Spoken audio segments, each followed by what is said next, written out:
Why is modern medicine so drug intensive? And it's not because patent petrochemical medicine is superior. It's because of monopoly medicine, which was created over 100 years ago. The doctor is brainwashed when he gets out of medical school because the medical school has too much subsidization of the professors who are being paid by the drug company. So this is the problem, and that goes back even further in time to the turn of the last century, when the Rockefeller Group and the Carnegie Group actually came together, and they decided that they would reform medical education in America. Well, they would get a hold of the education system and create a medical monopoly via basically eliminating all competition to patent petrochemical medical education. Carnegie and Rockefeller began to immediately shower hundreds of millions of dollars on these medical schools that were teaching drug-intensive medicine. By 1940, over 1,500 chiropractors would be prosecuted for practicing quackery. By 1950, all the schools teaching homeopathy were closed. So cancer is just one element of this unspeakable business of defining diseases as a marketplace. Everything else that you see today around the pharmaceutical industry comes from the fact that it's a business model, an investment industry that thrives on the continuation of existing diseases and the launching of new diseases.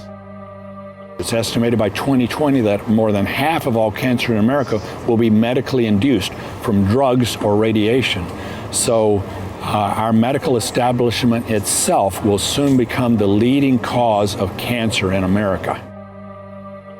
We know that 97% of people who undergo chemotherapy are dead in 5 years. That study was placed in the 2004 edition of the Journal of Oncology. It was the cancer doctors telling on themselves. It's almost like sending in napalm because you've got an ant problem. So yes, you'll take care of the ants, possibly, but then you're going to take care of every other form of life, including the grass, and you're going to level the site just to try to get the ants. So the collateral damage are the people that live there in the same house as the ants, meaning that the normal endogenous healthy cells are also going to get massacred. It does seem insane to treat cancer with chemotherapy and radiation that actually cause cancer, doesn't it? But doctors are required to do this. As a matter of fact, they suffer adverse consequences if they do not prescribe chemo and radiation. They can even lose their license to practice medicine.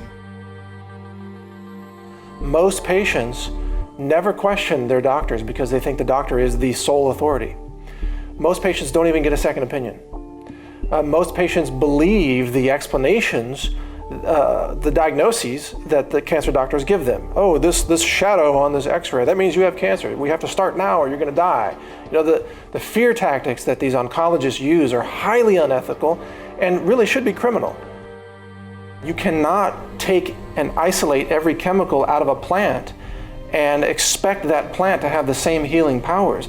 And this is why chemical cancer medicine fails 97% of the time. And what we're doing in modern medicine is saying, we don't care about the rules. We're going to change the rules. We know that you need vitamin D and sunshine, but we're going to say we can't patent that. So we're going to try and come up with a drug that bypasses all of those pathways. Nature to be commanded must be obeyed. So this is the amazing thing. You take a poison, you give it to people, they die. It's part and parcel of the normal status quo, modus operandi. This is how it's supposed to be. Now you break that, you actually do something that's not toxic, you help patients, they live. Hey, we don't care whether the patient lives or not, that's irrelevant. It's not part of the standard of care. You are persecuted because you destabilize all the system. So any big, true discovery make the old system useless. That's why you are shut down. Because we live in a medieval status. This is the real reason why cancer is still killing millions of people. It's not easy to treat these advanced patients because we are continuously being harassed for doing this, okay? We are mercilessly harassed by lawyers, by people who know nothing about treatment, who are stupid puppets of the guys behind who knows very well what we can offer, but are directing these guys like in Nazi Germany, and they are simply obeying orders because they are programmed this way. Almost 80 years ago, a scientist named Royal Raymond Rife faced jail time for using an unapproved treatment. In the 1930s, Dr. Royal Rife, who was a microbiologist, knew that there were microbes inside the cancer cells. And he came up with an electromedicine device, a couple of them actually, which was designed to do nothing but kill the microbes inside the cancer cells. So he developed this technology. The American Medical Association tried to buy him out, and he refused because he did not trust them. So the Food and Drug Administration went down and destroyed his laboratory, his equipment, destroyed all of his inventory. In the end, Dr. Rife's lab was burned, his records were stolen, his life was ruined, and he eventually died of a drug overdose. I want to be clear, we are not saying that everyone that works in the medical industry, the cancer industry, or the pharmaceutical companies are bad people. Not at all. That is not what we're trying to say. What we are saying in this documentary, and we're trying to communicate this fact, is that the entire medical system has been hijacked. We want to be clear that we communicate that. The problem is that the system is broken.